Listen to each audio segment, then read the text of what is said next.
TVN 한국교통방송입니다.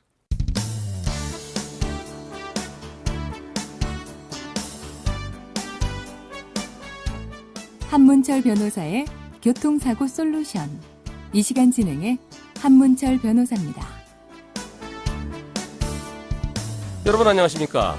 해운대 교통사고, 과연 뇌전증으로 인해서 정신을 잃은 상태의 사고일까요? 아니면은 가벼운 접촉사고를 내고 도망가던 중에 일어난 2차 사고일까요? 뇌전증은 예전에 간질이라고 그랬죠? 간질이 듣기가 좀 그러니까, 또 특히 간질을 앓는 환자분들은 간질이라고 표현하는 게 좀 듣기가 안 좋아서 뇌전증으로 이름만 바꾼 겁니다. 도로교통법에도 간질이라고 돼 있던 것이 이름만 뇌전증으로 바뀌면서 법의 일부 개정이 몇 년 전에 있었죠. 뇌전증이 발현되면 발작이라고 그러죠. 발작은 작은 발작과 큰 발작이 있답니다. 소발작은 순간적으로 정신이 잃는 거고요. 대발작은 막 몸이 굳어지는 증세, 그런 걸 말한다는데요. 그런데 그 두 가지가 결합되는 복합 부분 발작도 있다는 거죠. 제가 이번 사고에 대해서 저는 뺑소니 중에 일으킨 2차 사고는 도저히 납득이 안 가는 거예요. 그래서 제가 의사분들께 자문을 구했습니다.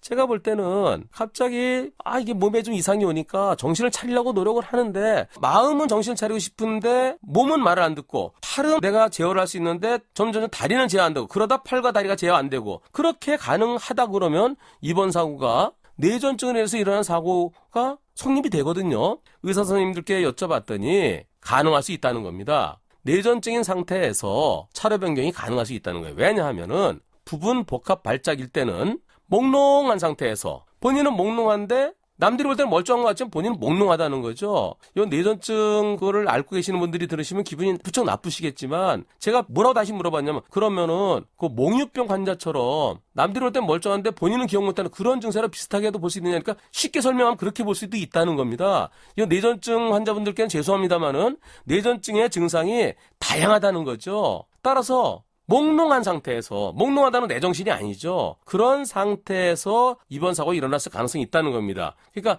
접촉사고도 그렇고, 그 다음에 차로 변경한 것도 그렇고, 그래서 일련의 사고가 뺑소니의 2차 사고로 보여지는 것은 너무나 납득이 안 가요. 따라서 경찰이 이 뇌전증의 여러 가지 다양한 경우의 수에 대해서 권위 있으신 그런 신경외과 선생님들께도 자문이 필요할 것 같습니다. 오늘은 여기까지입니다. 고맙습니다. 이 프로그램은 팟캐스트와 유튜브를 통해 다시 들을 수 있습니다.